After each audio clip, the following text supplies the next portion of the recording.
Hoje eu vim falar de uma autora super querida que ficou conhecida aí pelo grande público por causa de uma tal série da HBO.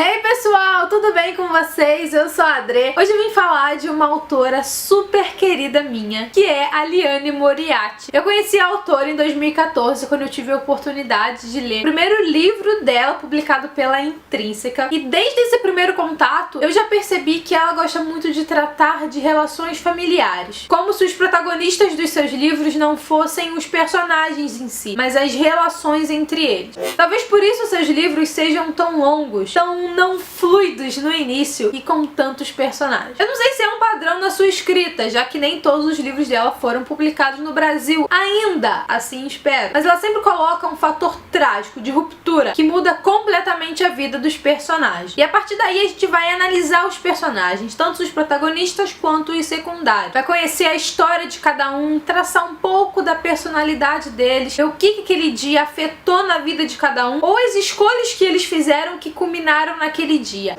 Esse fator de ruptura é muito claro para quem lê a sinopse, mas está longe de ser o único questionamento que o leitor vai se fazer ao longo do livro. O que aconteceu naquele churrasco? Quem morreu naquela festa? Qual é o grande segredo do marido dela? O que aconteceu na vida dela nos últimos 10 anos? O que é conclusivo é que os livros da Liane Moriarty vão te fazer refletir sobre várias coisas. Eu indico muito que você faça essas leituras em conjunto, porque você vai sentir a necessidade de confabular com alguém, é sério. A parte de criar teorias acabou se tornando um dos momentos mais gostosos pra mim durante essas leituras. E eu li quase todos eles em conjunto. Ok, Dre, você me convenceu. Agora, quais são os livros dessa mulher? Você me deixou curiosa. Vamos lá que eu vou apresentar pra vocês. A Cecília é a grande desencadeadora da história O Segredo do Meu Marido. Ela pode dizer que tem a vida que sempre quis. Ela casou com um ótimo homem, rico, bonito, super apaixonado pelas 3 filhas do casal, além de ser muito bem sucedido, assim como ela, que é uma grande vendedora de Tupperwares e é uma peça importante na sociedade da pequena cidade onde ela mora. Um dia, mexendo no sótão, ela encontra uma carta escrita pelo marido dela. Uma carta com aparência muito antiga. E o mais curioso é a instrução bem clara do envelope, para que ela só seja aberta na ocasião de sua morte, na morte dele, no caso. Aquilo a corrói muito, porque o que tá escrito ali? É algo super sentimental? É algum grande segredo? É o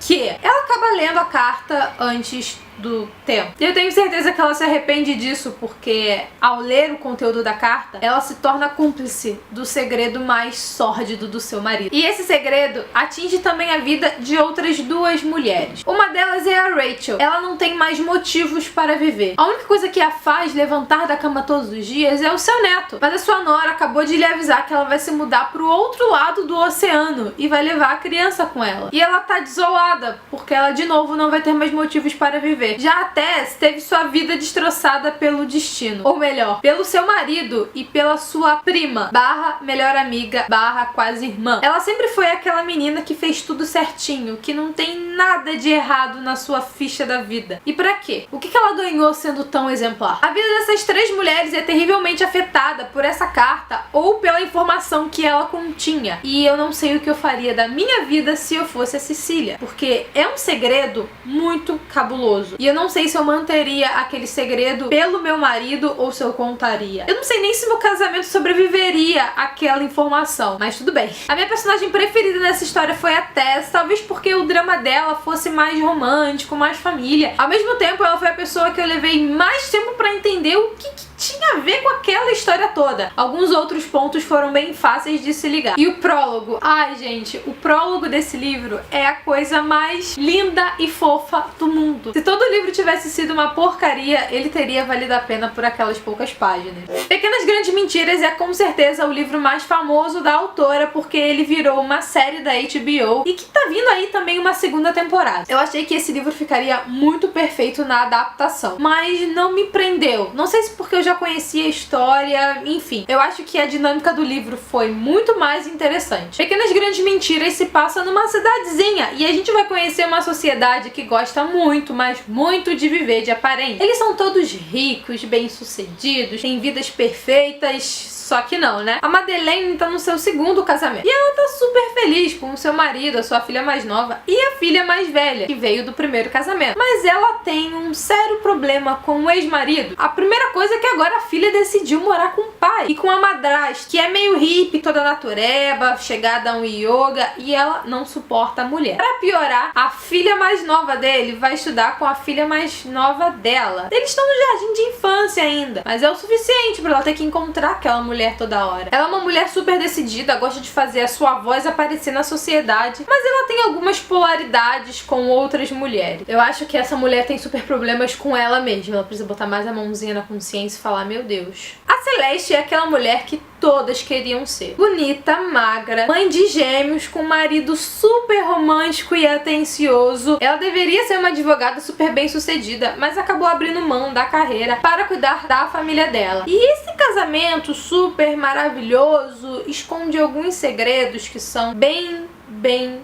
cabulosos. Tipo, muito. Quando a Jane chega na cidade, ela é super bem recebida pela Madeleine e pela Celeste. Só que ela tem um perfil um pouco diferente dos outros. Ela não é tão rica assim. Ela é mãe solteira. E isso já faz com que ela seja olhada meio de lado pelas outras mulheres. Fora isso, o seu filho começa a sofrer bullying. Mulheres adultas fazendo bullying com uma criança do jardim de infância. É basicamente isso daí que rege o nosso livro, né? Quer dizer, é o que começa, porque acontecem muitas outras coisas depois. Mas qual é o grande questionamento deste livro? Acontece uma festa na escola para todos os pais e alguém morre. Quem morre? Quem mata? Essa história é narrada em duas linhas do tempo. Começamos 6 meses antes daquela fatídica noite. E aí a gente vai acompanhar não só o que aconteceu com toda aquela sociedade até aquele dia, mas também as histórias individuais de cada uma dessas 3. Porém, contudo, entretanto, todavia, temos no tempo presente os depoimentos que foram anexados no inquérito da morte. E ali é todo mundo falando.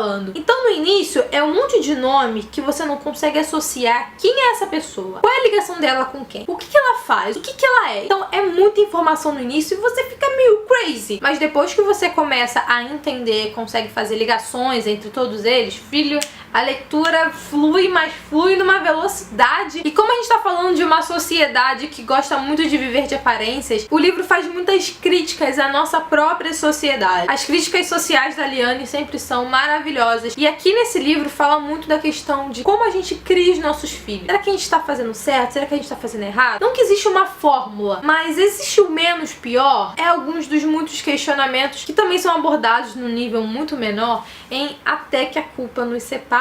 3 casais que pouco tem a ver um com os outros se reuniram num churrasco. A Erika e o Oliver são super centrados. Eles são contadores, trazem traumas de suas infâncias e a Erika é tão obsessiva por limpeza que ela chega a ser compulsiva, assim como o Oliver morre de medo de ter a sua consciência alterada por qualquer tipo de substância, seja alguma droga ou até um remédio. Eles não têm filhos, a Erika morre de medo de passar os genes dela pra frente, mas o marido talvez queira assim muito ser pai um dia. Eles são amigos de longa data, da Clementine e do Sam. A Clementine é violoncelista.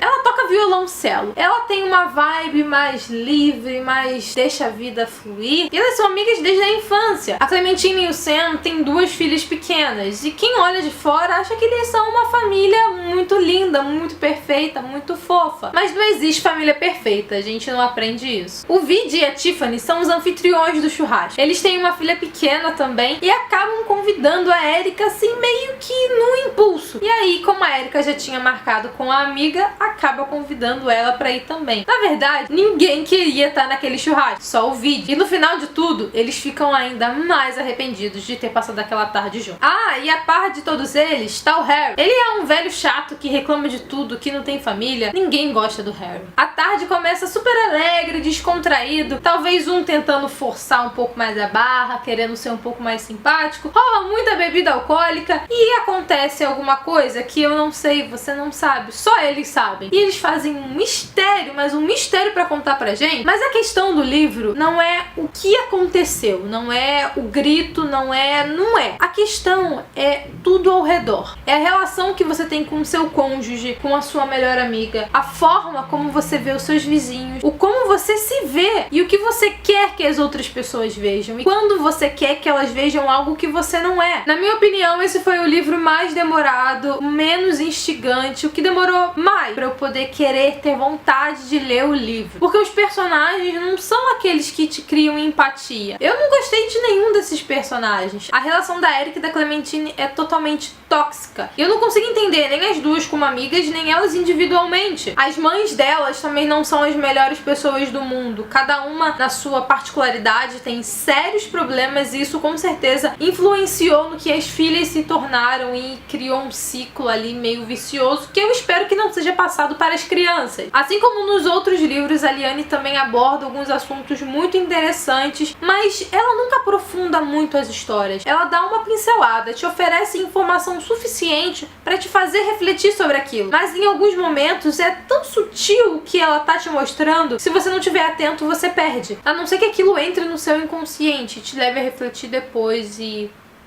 Enfim, divaguei aqui agora. Mas uma lição valiosa desse livro é: sempre escute as crianças. Os adultos têm um péssimo mal de ignorar o que as crianças dizem, como se elas tivessem menos capacidade de percepção. Só que é muito o contrário. Todas as histórias mostram isso pra gente. A vida real mostra isso pra gente e a gente continua ignorando as crianças. Por que fazemos isso? Não sei. Vocês devem ter percebido que a Liane gosta muito de protagonistas femininas e de ter mais de um protagonista. Ela também já usou em mais de uma vez a dinâmica de duas linhas do tempo. E são características que me agradam muito. Nenhum dos livros da Liane Moriarty é altamente fluido. Não é aquela história que você abre e no primeiro capítulo você já tá, meu Deus, preciso ler, preciso saber tudo. Não é bem assim. Ele te dá uma curiosidade, você fica um pouco confuso no início porque ela te joga assim uma enxurrada de informação. Sempre ela faz isso, mas são sempre histórias que te fazem refletir muito e refletir sobre muitas coisas da sua vida, da sociedade onde a gente vive. Ou seja, são livros que agregam na nossa vida de alguma maneira.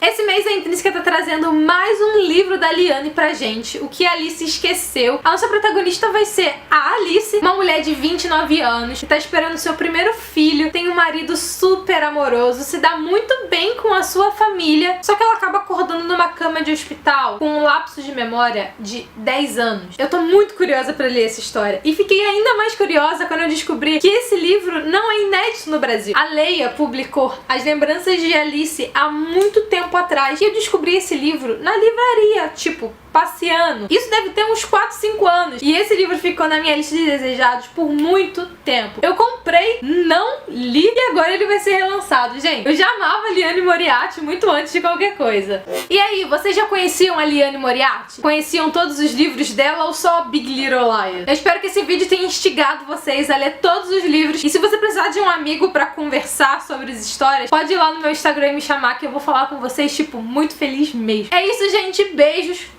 Até o próximo vídeo. Tchau!